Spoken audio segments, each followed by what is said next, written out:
let's talk about something that might make you uncomfortable. Because sometimes discomfort is where the real breakthroughs happen. So what if I told you that part of you might unconsciously be holding on to illness? Not because you want to suffer, but because being ill has become part of who you are, your identity. I know this might sound provocative, but hear me out. I'm not just speaking from theory. I've been there myself. When I first had to go gluten-free, everyone fussed over me. It wasn't as common then as it is now, and restaurants didn't really cater for it. So every time we went out, it was all based around ensuring I could eat. In that way and others, I can honestly say I got something out of being unwell. I was receiving secondary benefits, attention, care, even a sense of control. It wasn't intentional, but it was real. Maybe you can recognise this in the friend who always seems to have a cold or allergies, or the one who is constantly watching what they eat due to ongoing digestive issues. Perhaps you know someone who dominates every gathering with talk of their latest specialist visit or medication change. Maybe that person is you. There are many ways that having a health challenge can provide secondary benefits, but those benefits will never outweigh the challenges, negatives and impacts of being unwell.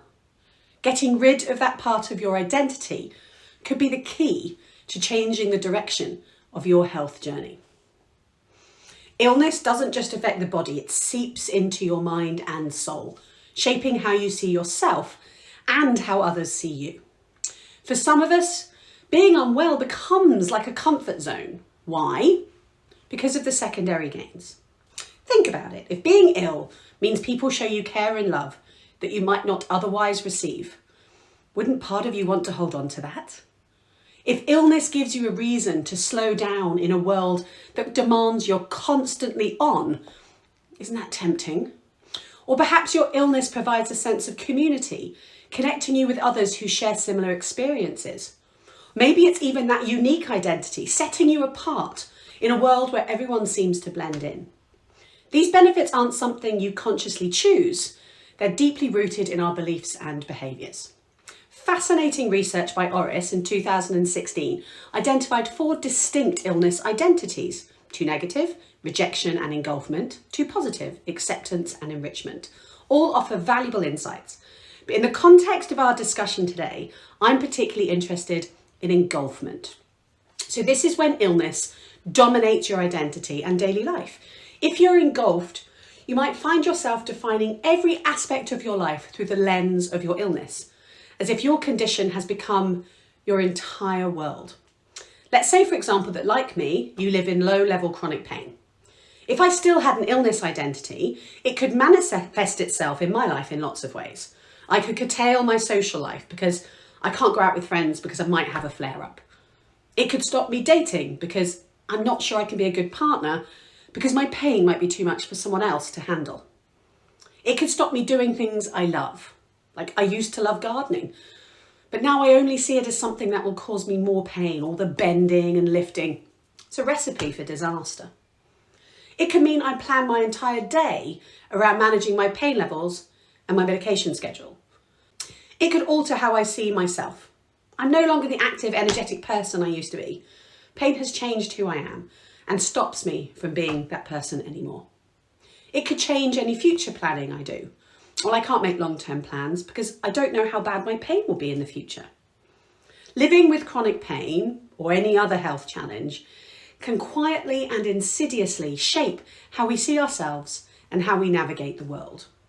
When illness comes to dominate every aspect of your life, it's so easy to feel stuck, like there's no way out. But what if I told you that this isn't just about how you think or feel? There's actually science behind why this happens, and understanding it can be the key to letting go of your illness identity and rediscovering who you are beyond it.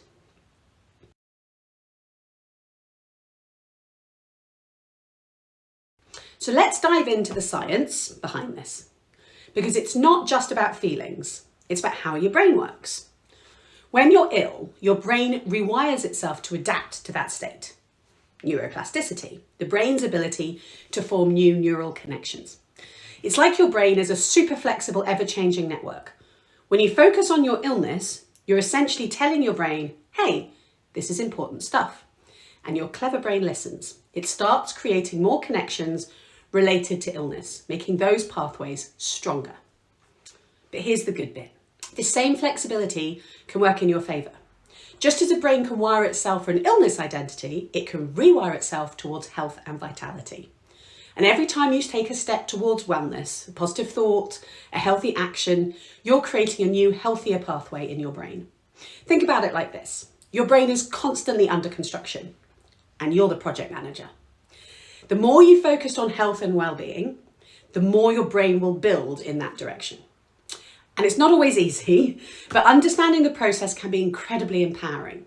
It means you have control over your health journey more than you might have thought.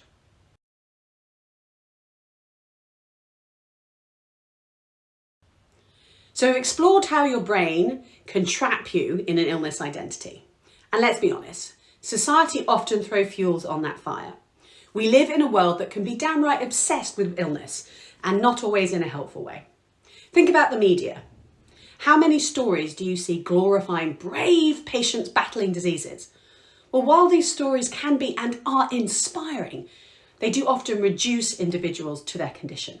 It creates a narrative where someone's worth is tied to their ability to fight their illness, as if wellness is a battle to be won through heroic actions. And if the fight isn't enough, then now you're a failure. And let's not forget the expectations placed on us with health challenges. Society expects you to either be a super patient, constantly advocating for yourself and fighting, or a compliant patient, following orders to the T. And there's very little in between. That pressure can make you feel like you're performing your illness for others. And social media, now that's a double-edged sword. Yes, online communities can offer support, but they can also become echo chambers where symptoms, treatments, and shared suffering become the main currency. Even well-meaning friends and family can reinforce illness identity. In Britain, we have a societal norm to ask, how are you feeling? And whilst there's often asked out of kindness, it means we can unintentionally always start an interaction right there. And do we then treat people differently because of their condition, inadvertently reminding them of their limitations? It's important to be aware that various industries profit from people staying focused on their ailments, from pharmaceutical companies to certain segments of the wellness industry. There's a vested interest in keeping you engaged with your health challenges. This isn't to say that all wellness advice is bad, far from it, but it does mean that you have to be discerning and critical about the information you consume. Question everything. Ask yourself, who benefits from me staying sick?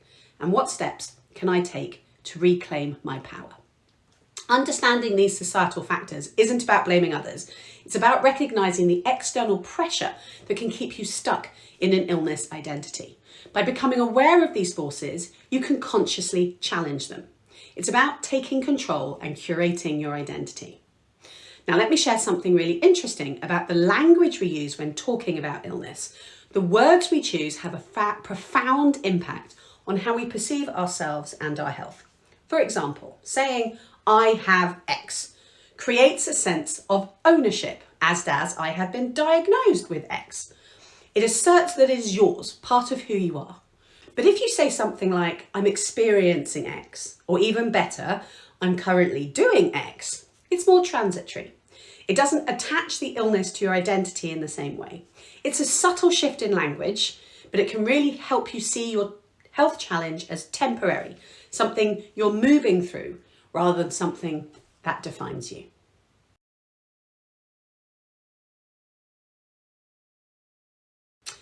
So now let's talk about how to break free from this hidden trap. The first step is awareness, but we need to start with something a bit more tangible. Think about your health challenge for a moment. What are you getting from it? Look, I know that sounds odd, but there will be hidden benefits we don't readily acknowledge. So ask yourself, how does my health challenge influence my daily decisions? In what ways has my illness shaped my relationships? What aspects of my personality have changed since developing this condition? These questions might feel uncomfortable, but they're crucial for understanding how strong your illness identity is. Then, dig a little deeper. How would your daily life change if you didn't have this health challenge? What aspects of your current situation would you miss? These questions can be quite confronting, but they're incredibly freeing. If you'd like some more questions or help with this, then there's a download available underneath this video. They're all designed to help you see where illness might be holding you back and where you can start to reclaim your identity. Now, once you've reflected on these questions, it's time to take the next step towards healing and growth. Now, this journey can be challenging, but also incredibly freeing and empowering. By acknowledging your thoughts and emotion, you are already showing yourself kindness and compassion. Now, let's explore some practical ways to build on that self-awareness and move forward. Don't worry, we're going to take this step by step. So the first thing, you need to rewrite your story. Rewiring those neurons for wellness, not illness. And a great way to do this is journaling. Start writing about what your life would look like without health limitations. What would you do? Who would you be? Then think about the small steps you can take today to move closer to that vision. For example, if you love to travel more but can't because of X, Y, or Z, you can start by perhaps exploring your local area, going somewhere you've never been each week or month. Another powerful technique is visualization. Spending just 5 to 10 minutes each day, imagining yourself living fully beyond your health challenge. But don't just visualize the actions, feel the emotion, the freedom, the joy, the vitality. The more senses you can use, the more you're priming your brain to create those neural pathways that align with that vision. Affirmations can also be incredibly helpful. Create statements that reinforce your identity beyond illness, like I am strong and capable, or I am creating a life of health and freedom. Now, these must be written in the present tense to support the brain's rewiring process. Future tense remains forever in the future. And stick them around the place. Repeat them whenever you see them. The more the better. My door frames, mirrors, etc. are often covered in them. The one key aspect here, make sure when you say them with intention and you mean them. Going through the motions here isn't going to cut it. Next, it's crucial to surround yourself with supportive people. Seek out those who see you for who you are beyond your health challenges. This might mean having honest conversations with friends and families about how you'd like to be supported, or even finding new communities that align with the life you're working towards. Lastly, if you are keen to progress faster and have some funds available, you could consider working with practitioners who specialise in belief change. There are some amazing modalities out there that can help shift deeply ingrained patterns and belief, forcing that rewiring we talked about to happen almost instantaneously. Some of the ones I like are Psych-K. It's a powerful tool for limiting beliefs at the subconscious level. Belief coding is another great option. It's designed to help you identify and rewire belief systems that no longer serve you. You might also want to explore EFT, Emotional Freedom Technique, which combines tapping on acupressure points with cognitive reframing to release emotional blocks. And don't forget about hypnotherapy. It's a fantastic way to access your subconscious mind and reprogram beliefs and behaviours tied to illness identity. Remember, letting go of your illness identity isn't about denying your health challenges. It's about rediscovering who you are beyond them. It's a journey of shifting focus, rewiring thought patterns, and curating a life that feels aligned with your true self. You'll be amazed how that can, and so often does, coincide with a reduction in symptoms. Those neural pathways aren't as strong. And here's the most important thing to remember. Every small step counts, and you've got this.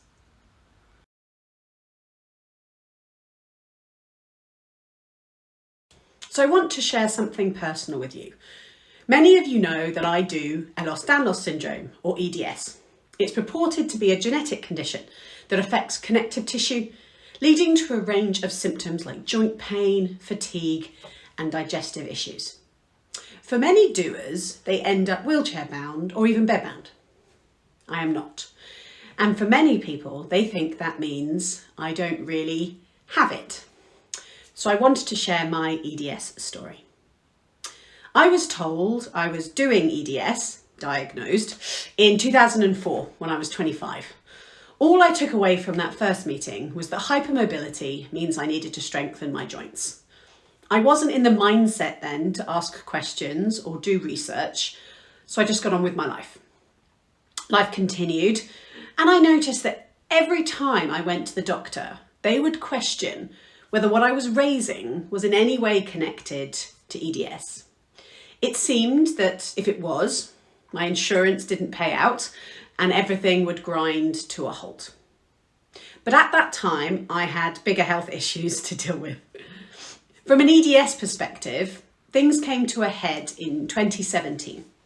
I had gotten my life and health back, and I was moving out of London to St Albans. I started getting really bad abdominal pains. They were insane. They would make me faint regularly. Now, part of the reason for moving was to become a foster carer. And at the end of 2017, I did just that. And that added a challenge of being single, the only adult in a house with 2 young boys aged under 4. Abdominal pains that make you faint is not compatible in that situation. So I went to the doctor to explore what could be causing this. They immediately referred me to an EDS specialist. Very quickly into that meeting, I realised I knew very little about EDS. The more he said, the more I felt anxious. All these things were likely to come my way at some point. He told me the approach to an endometriosis operation I had had 2 years earlier had been totally wrong because of EDS. He tutted at a lot of things I told him I did. His mouth hung open at a few things I was able to do.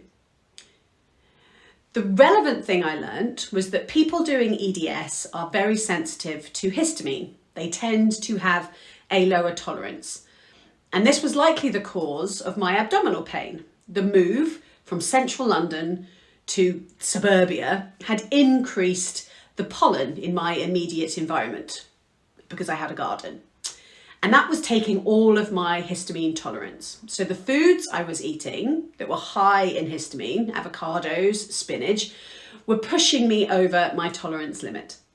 At that point, I asked him to stop. I politely asked if we could just deal with that one issue. Having been through my recovery and learnt about illness mindset, I knew that if I listened and learnt about all the possible symptoms, impacts, and drawbacks, I would quite likely notice them in myself, inadvertently, then encouraging them to be present in my experience, and likely integrate them into my identity. And as we know, if we think about it, the chemistry of the body will change to comply with those thoughts. The mirror neurons, neuroplasticity, etc. And I didn't want to bring on any more symptoms. The specialist was genuinely quite surprised that I didn't want to know. But then again, he was also surprised by how mobile and active I was.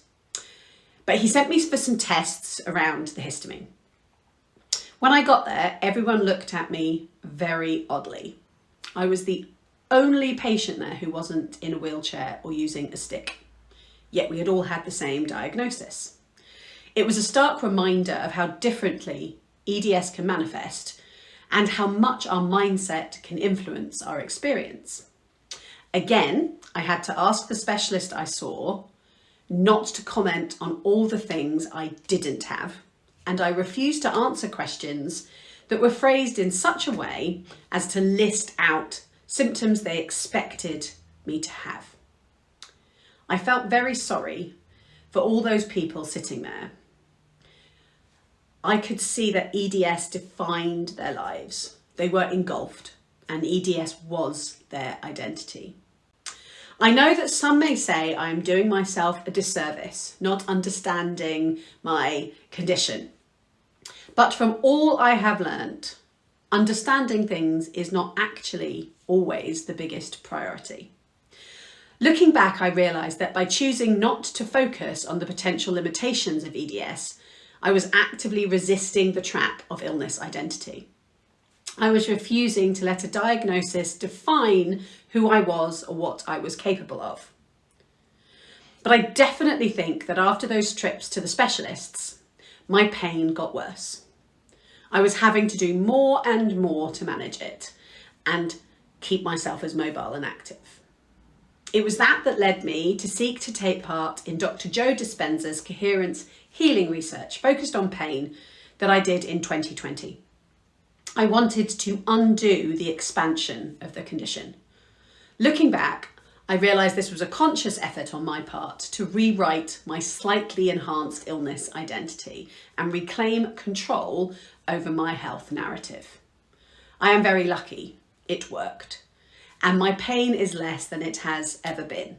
I am active, walking my dog every day, hiking mountains on holiday, taking part in adrenaline activities that you have to be able to trust your body to do.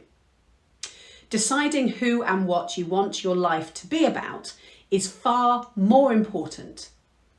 And you know what? Making that decision and taking those actions made all the difference. Yes, I am still doing EDS, and yes, it presents challenges. I do some pain management every day, and there are things I choose not to do now. But it doesn't define who I am. And it hasn't progressed in ways that a lot of EDS accounts on social media describe. I'm still Charlotte.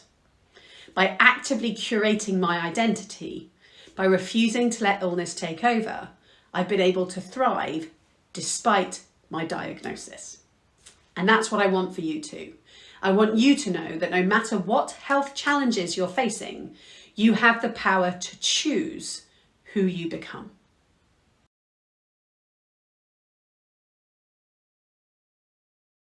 So, we've talked about strategies for recognising and letting go of your illness identity. We've explored ways to reclaim your story and curate a life that's truly yours. But here's a question I want you to really think about. Are you worried about what might happen if you become healthier? It's not that you want to be unwell, but maybe you're concerned about what your life might look like without the familiar structure and support system that you have, that your health challenges have required you to create. Perhaps you're worried that wellness means having to face aspects of your life that you've been avoiding, whether it's taking responsibility for things you've been blaming on your health, confronting difficult emotions, or making tough choices about relationships or career paths. Maybe you worry about setting new boundaries. What's your get out of jail free card will be now. And then, what if it doesn't last? What if you don't like the version of yourself? What if your friendships change? What if? A whole lot of that is unknown. It's a blank canvas. Is that exciting or scary? It all depends on your perspective, on which aspects of the void you focus on. It's worth reflecting on all of these what ifs for a moment. This isn't about conscious choice. If only life was that easy. It's about bringing subconscious anxieties to the surface. Acknowledging them allows you to rewrite their impact on you. And I can tell you, for all the examples above, they will happen. And you will be able to choose how they change, and you'll love some bits, not like others, and have to change them again. But ultimately, you will be in control of designing and creating your new identity, and therefore the experience of life that you have. You are so much more than your health challenges, which is where our philosophy at the Alchemy of Being about curating yourself rather than finding yourself comes into play. It's much more about what you focus on than what you already have or don't have. It's time to let go of old stories, step up to that blank canvas, and create what you do want. At the Alchemy of Being, we believe you already have everything you need within you. It's just about choosing which parts to focus on. Your health challenges don't define you unless you let them. Remember, you are not them. You are so much more. And letting go of an illness identity can be one of the most liberating things you will ever do. Thank you for joining me today for this important conversation. If this resonated with you or even challenged you, I'd love for you to share your thoughts below or reach out directly. If you feel this would resonate with someone you know and love, then share it with them. Let's start rewriting our stories together.